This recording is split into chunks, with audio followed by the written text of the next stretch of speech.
Hi guys! Welcome to Jekotech TV! Smile ka muna dyan! Okay guys, let's go!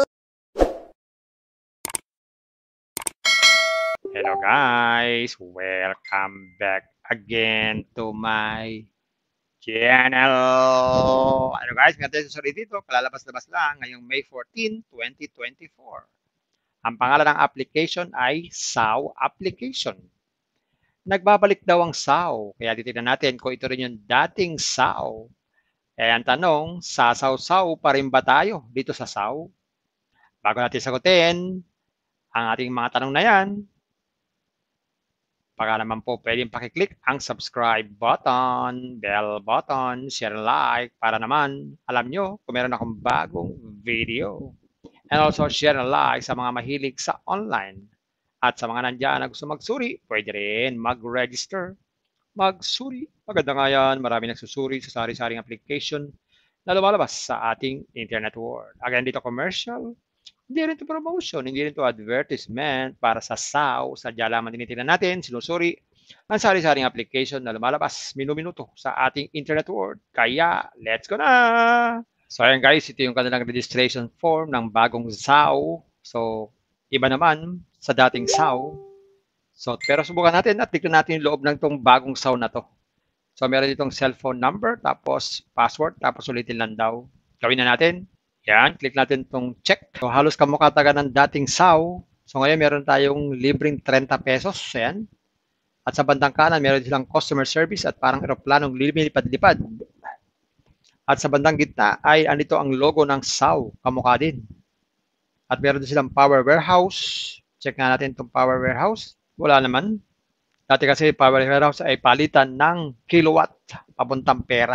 So iba to. So sa Bind GCash, lagyan natin dito yung ating mga GCash para pag tayo nag-withdraw at pwede tayo mag-download ng app para mabilis tayo makapag-login. So wala naman ibang libre. Check natin itong sa gitna. So ito yung mga investment na inaalok nila. Kagaya nung una ay 400 pesos. Yan. So dito, kulay pula naman siya. Itong 400 ay kikita ng 40 pesos every day sa loob ng 360 days. So lumalabas dito ay 10 days bago mabawi yung puhunan. Pag naman daw 1-2 ay 120 ang everyday. So ganun din, 10 days din bago mabawi. Pag 2-4, 240, 10 days din. Pag 3-6, 360. At pag 4-8 ay 5-4-4. So halos 10 days bago mabawi yung puhunan. Check nga natin tong 2-4. So sa recharge, click ang recharge. Yeah, meron nakalagay dyan na GCash number. So kailangan natin mag-transfer ng fund daw. Ang minimum recharge ay 400 pesos. Lalagay lang ito ang gateway, GCash, at ang amount. Yan, lagay reference number dyan. Tapos click recharge now. Yan, 2,000 ang ating ni-recharge. So aantayin natin mag-reflect sa ating account yan. Pag nag-reflect, pwede na tayong mag-invest. Ayan guys, nakita natin itong bagong SAW. Iba naman pala ito sa dating SAW. Parang kinopya lang. Pero guys, meron sila libreng 30 pesos. Pero para kumita, kailangan mag-invest. Ayan na naman tayo. Mag-invest na naman. Reminder na naman ulit. Okay, mag-invest. Think twice. Mag-search. Magtanong-tanong bago mag-invest. And invest at your own risk. Invest what you can afford to lose. Yun lamang po sobrang pera ang ating invest. Huwag yung ating pagkabuhayan, pamiling bigas, pabiling ulam pa, tuition fee. At lalo na, huwag po kayo mangutang. At sa pampalalang ganito mga application, minsan tumatagal, pero minsan sandaling-sandali lamang. Kaya maging maingat sa ating pag-invest.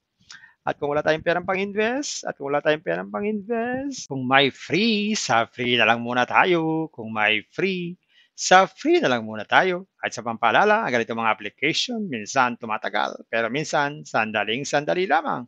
Kaya maging maingat sa ating pag-invest. Paring paalala, sabi po sa 1 Timothy chapter 6 verse 10, for the love of money is a root of all kinds of evils, is true this craving that some have wandered away from the faith and pierced themselves with many pangs. Totoo po ito. Ang pera naman ay hindi masama. Yan ang ginagamit natin sa pang-araw-araw natin buhay, pambili ng bigas, ulam, sapatos at iba pa. Pero ang babala dito ay yung pag-ibig sa pera. Pag tayo po umibig na sa pera, maaari tayong makagawa ng sari-saring kasamaan. Yan po ang kinauugatan, yung ating pag-ibig sa pera.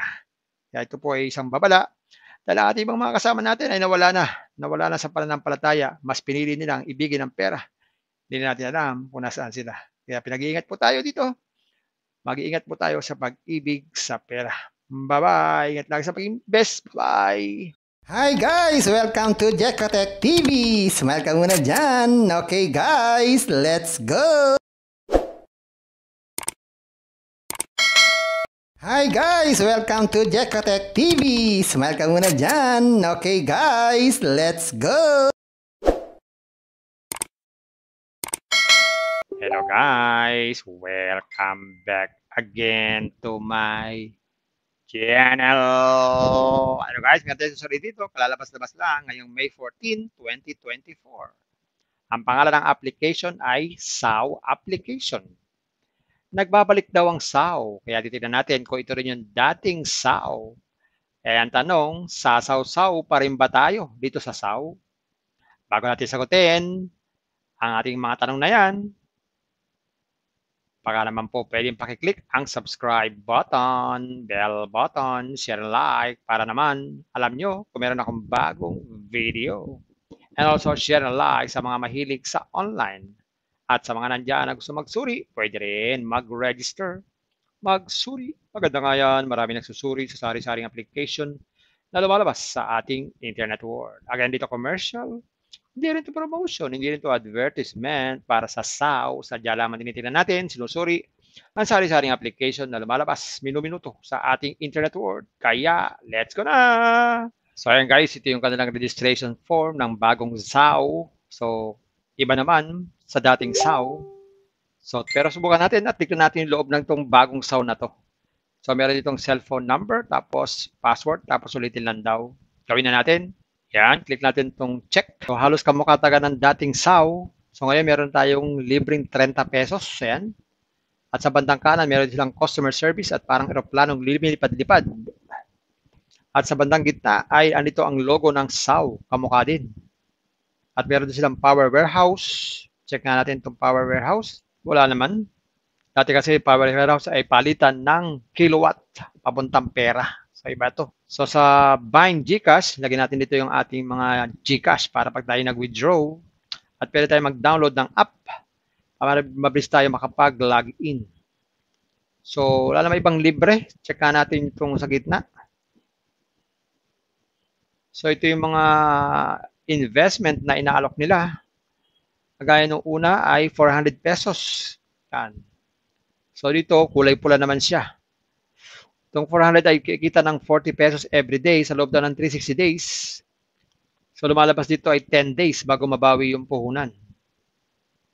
Pag naman daw 1-2 ay 120 ang everyday. So ganun din, 10 days din bago mabawi. Pag 2-4, 240, 10 days din. Pag 3-6, 360. At pag 4-8 ay 5-4-4. So halos 10 days bago mabawi yung puhunan. Check nga natin itong 2-4. So sa recharge, click ang recharge. Yeah, meron nakalagay dyan na GCash number.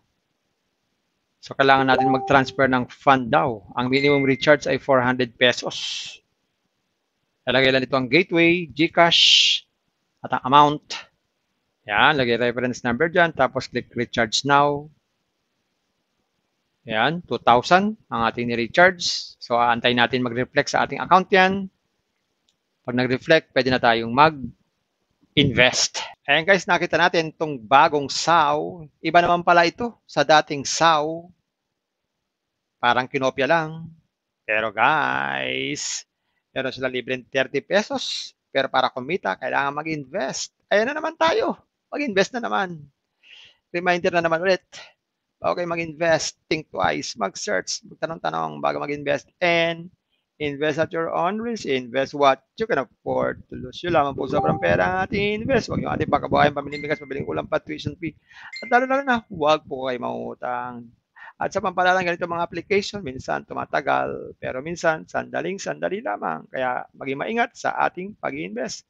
At kung wala tayong perang pang-invest, kung may free, sa free na lang muna tayo. Kung may free, Sa free na lang muna tayo at sa pampaalala, ang ganitong mga application minsan tumatagal pero minsan sandaling-sandali lamang. Kaya maging maingat sa ating pag-invest. Paring paalala, sabi po sa 1 Timothy chapter 6 verse 10, "For the love of money is a root of all kinds of evils, is true this craving that some have wandered away from the faith and pierced themselves with many pangs." Totoo po ito. Ang pera naman ay hindi masama. Yan ang ginagamit natin sa pang-araw-araw natin buhay, pambili ng bigas, ulam, sapatos at iba pa.